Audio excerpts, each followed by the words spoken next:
Assalamualaikum warahmatullahi wabarakatuh. Kenalkan, nama saya Hari Satria dengan NIM 210601441, jurusan Ilmu Ekonomi, Prodi Ekonomi Pembangunan. Baiklah, kali ini saya akan mempresentasikan bab 13 dari mata kuliah Statistika Lanjutan yang berjudul Pengujian Hipotesis Sampel Besar. Bagian 3, Statistika Induktif. Pengujian hipotesis sampel besar yang pertama adalah pengertian teori dan kegunaan pendugaan. Definisi hipotesis. Hipotesis adalah suatu pernyataan mengenai nilai suatu parameter populasi yang dimaksud untuk pengujian dan berguna untuk mengambil keputusan. Pengujian hipotesis adalah prosedur yang didasarkan pada bukti sampel yang dipakai untuk menentukan apakah hipotesis merupakan suatu pernyataan yang wajar dan oleh karenanya tidak ditolak, atau hipotesis tersebut tidak wajar dan oleh karena itu harus ditolak. Selanjutnya ada prosedur pengujian hipotesis. Prosedur pengujian hipotesis terbagi atas 5 langkah.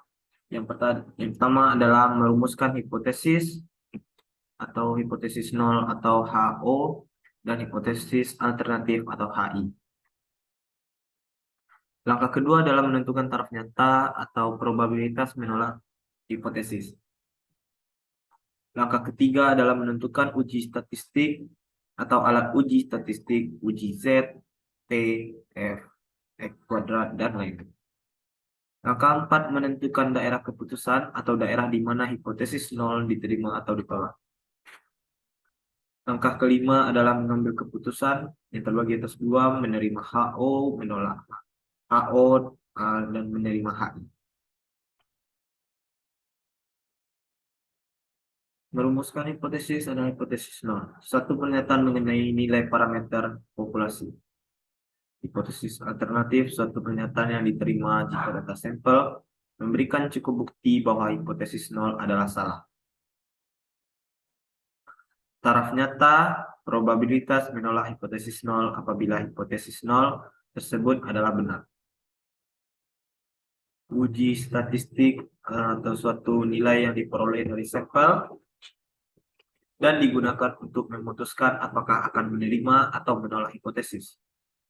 Nilai Z diperoleh dari rumus sebagai berikut adalah contoh rumusnya, di mana nilai Z adalah X, nilai rata-rata hiposampel, U rata-rata hipopopulasi, dan X standar error sampel, di mana X apabila standar deviasi populasi diketahui, dan SX dengan S KKN apabila standar deviasi populasi tidak diketahui.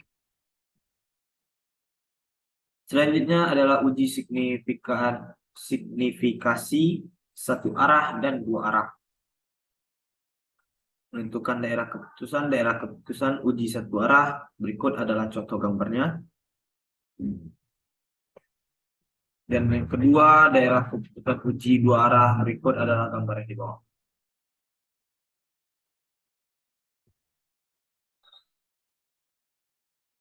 Pengujian satu arah adalah daerah penolakan HO hanya satu, yaitu terletak di ekor sebelah kanan saja atau ekor sebelah kiri saja. Karena hanya satu daerah penolakan, berarti luas daerah penolakan tersebut sebesar taraf nyata, yaitu O, dan nilai kritisnya biasa ditulis dengan ZO. Sedangkan pengujian 2 arah adalah daerah penolakan HO ada 2 daerah, yaitu terletak di ekor sebelah kanan dan kiri. Karena mempunyai 2 daerah, maka masing-masing daerah mempunyai luas setengah dari taraf nyata yang dilambangkan dengan setengah O, dan nilai kritisnya biasa dilambangkan dengan Z setengah O. Selanjutnya adalah contoh uji signifikansi menggunakan tanda besar, tanda lebih besar, dan lebih kecil. 1. Ujilah beda rata-rata populasi, misalkan hipotesisnya adalah rata-rata hasil investasi lebih kecil dari 10,5%, maka perumusan hipotesis menjadi HO sama U kecil 10,5, H1 sama dengan U besar 10,5. Untuk rata-rata kecil pada HO menunjukkan daerah penerimaan HO, sedang tanda besar pada HI menunjukkan daerah penolakan di sebelah ekor kanan seperti gambar A. Yang kedua adalah ujilah beda selisih dua rata-rata populasi. Misalkan hipotesisnya adalah selisih dua rata-rata populasi lebih besar dengan sama dengan O 0. HO sama dengan UPA sama dengan P1 besar 0. H1 sama dengan UPA kurang minus UPL kecil dari 0. Untuk tanda besar daerah HO menunjukkan daerah menerima HO HO dengan sedang tanda kecil pada HI menunjukkan daerah penolakan di sebelah ekor kiri seperti gambar B.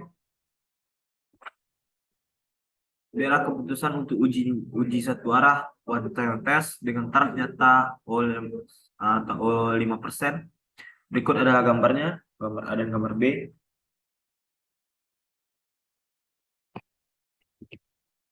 Selanjutnya adalah contoh pengujian dua arah. Ujilah nilai rata-rata sama dengan 10,5%, maka hipotesisnya dirumuskan sebagai berikut. Yang kedua adalah ujilah nilai konvensinya untuk B sama dengan 0, maka hipotesisnya dirumuskan sebagai berikut.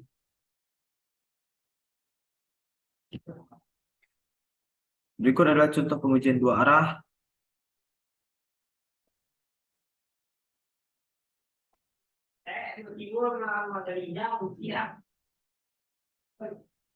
Selanjutnya adalah menguji hipotesis rata-rata dan proporsi sampel besar.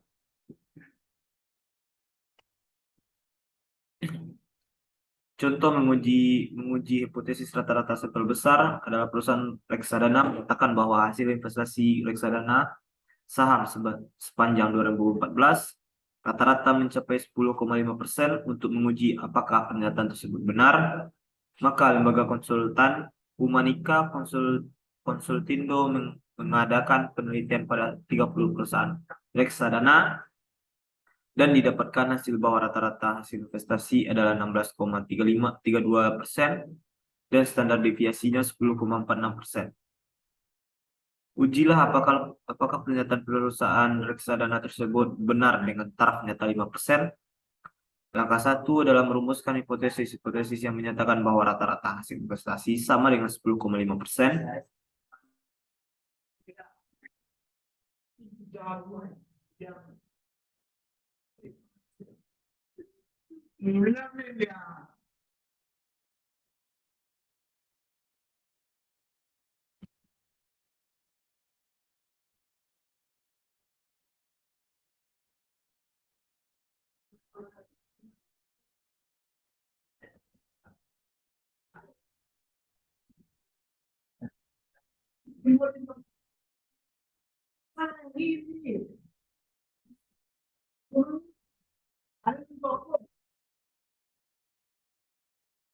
Langkah pertama adalah merumuskan hipotesis yang menyatakan bahwa rata-rata hasil investasi sama dengan 10,5%.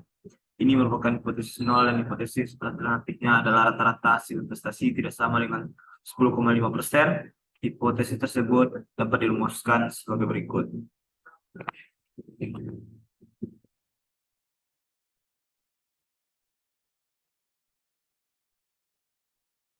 Langkah kedua adalah menentukan taraf nyata. Taraf nyata sudah ditentukan sebesar 5%.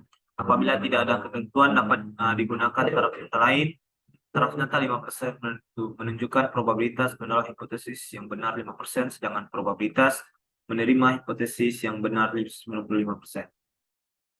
Nilai kritis Z dapat diperoleh dengan cara mengetahui probabilitas daerah keputusan HO, yaitu Z O per 2 sama dengan O per 2 minus 0,5 per 2 sama dengan 0,025 dan nilai kritis Z dari tabel normal adalah 1,96. Langkah ketiga adalah melakukan uji statistik dengan menggunakan rumus Z. Dari soal diketahui bahwa rata-rata populasi sama dengan 10,5%, rata-rata sampel 16,32% dan standar deviasi 10,46%. Mengingat bahwa standar deviasi populasi tidak diketahui, maka diduga dengan standar deviasi sampel dan standar error sampel adalah Sx sama dengan S per kuadrat N, sehingga nilai Z adalah sebagai berikut.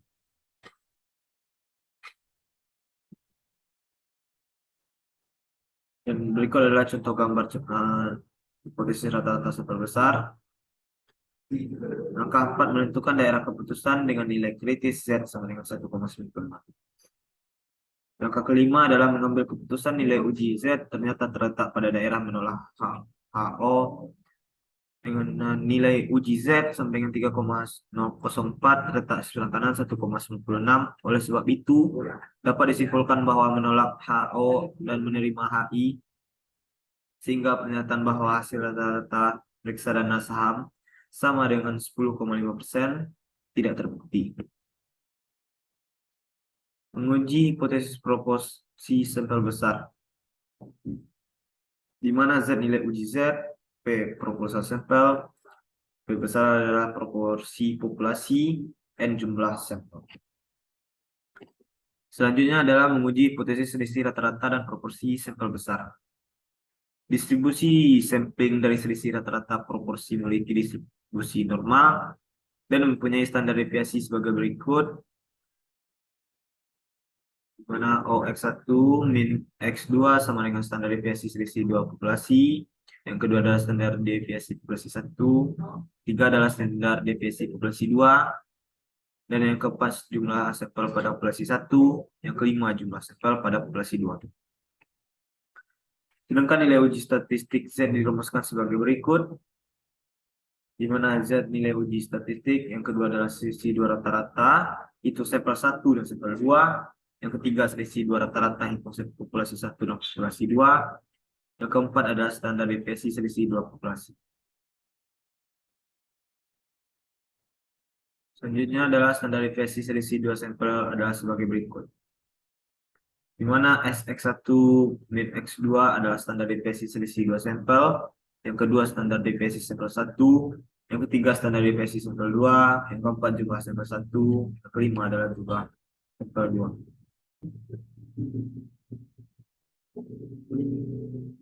Untuk standar deviasi proporsi populasi dapat dirumuskan sebagai berikut, di mana satu standar deviasi populasi, dua proporsi populasi, proporsi jumlah 1, proporsi jumlah populasi 2, jumlah sampel pada populasi 1, dan selanjutnya adalah jumlah sampel pada populasi 2.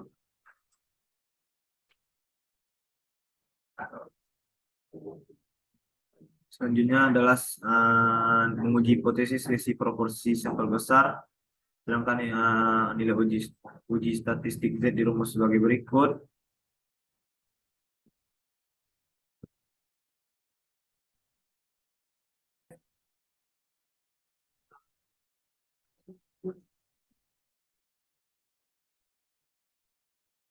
Selanjutnya di mana Z nilai uji statistik selisih dua proporsi populasi. Yang kedua adalah selisih dua proporsi sampel 1 dan sampel 2. Yang ketiga adalah selisih dua proporsi sampel populasi 1 dan populasi 2. Yang keempat adalah standar deviasi selisih dua proporsi populasi.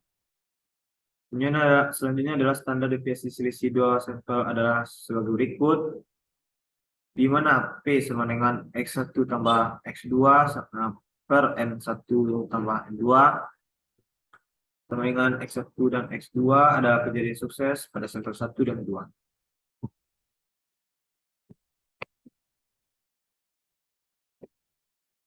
Contoh uji satu arah selisih proporsi, tidak bisa dipungkiri kehadiran media sosial Facebook, Twitter, Google, LinkedIn, Pinterest, Instagram, dan lainnya dalam beberapa tahun terakhir ini telah mengubah pola hidup masyarakat, meski perubahan tersebut juga berbeda-beda tergantung pada geografi, budaya, dan kondisi ekonomi masing-masing. Di samping sebagai perannya tersebut yang semakin digemari masyarakat, media sosial juga menjadi masalah baru di tengah masyarakat. Para sosiolog menyebut media sosial sebagai pisau bermata dua yang memiliki sisi positif sekaligus dampak negatif. Salah satu dampak buruknya adalah meningkatnya kejahatan dunia maya atau cybercrime di media sosial. Senin 28 contoh sebagai berikut. Dan untuk mengetahui seberapa besar kejahatan dunia maya, maka dilakukan survei terhadap remaja dan orang dewasa pengguna media sosial dari 350 responden remaja. Sebanyak 150 menyatakan pernah menjadi korban kejahatan dunia maya.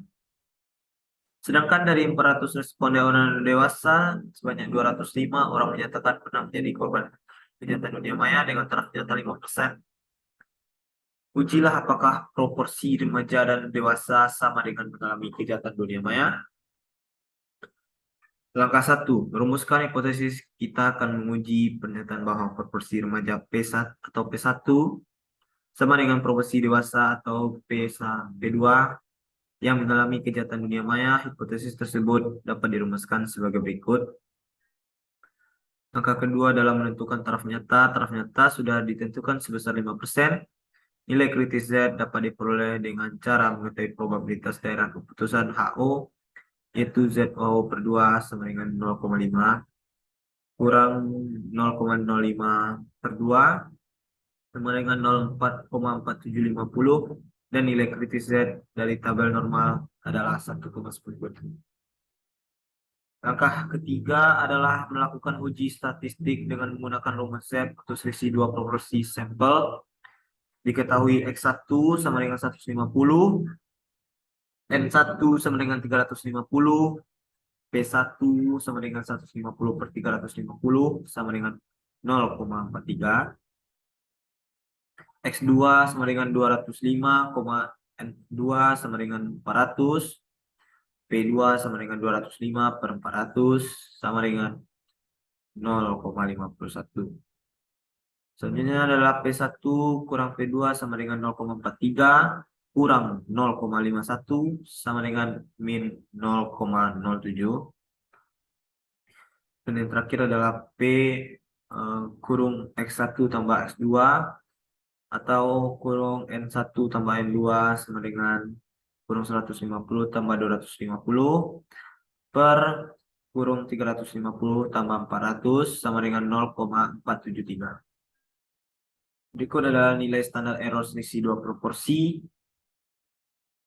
Dan berikut adalah nilai uji statistik.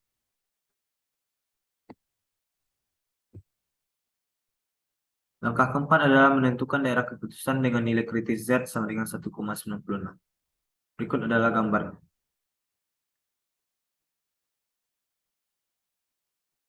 Selanjutnya adalah langkah kelima menentukan keputusan dengan nilai kritis Z sama dengan min 1,96. Sedang nilai uji statistik min 2,29 berada di daerah penolakan HO. Ini berarti HO ditolak dan HI diterima. Terdapat cukup bukti bahwa selisih proporsi remaja dan dewasa tidak sama dengan 0 atau proporsi remaja dan dewasa berbeda. Kejahatan di dunia maya banyak dialami oleh orang dewasa. Dan yang terakhir adalah jenis kesalahan 1 dan 2. Kesalahan 1 adalah apabila keputusan menolak HO sama dengan padahal seharusnya HO benar. Kesalahan jenis 2 adalah apabila keputusan menerima H0 padahal seharusnya H0 salah. Dan selanjutnya adalah situasi keputusan adalah terima HO benar, keputusan tepat 1 minit kurang 0 X. HO salah adalah kesalahan jenis 2. Kedua adalah tolak HO benar, keputusan jenis 1 X. HO salah, keputusan tepat 1. Berikut adalah presentasi dari saya. Jika ada kesalahan, mohon dimaafkan. Saya Satria dengan NIM 210606141. Mengucapkan terima kasih. Wabillahi taufiq wal hidayah. Assalamualaikum warahmatullahi wabarakatuh.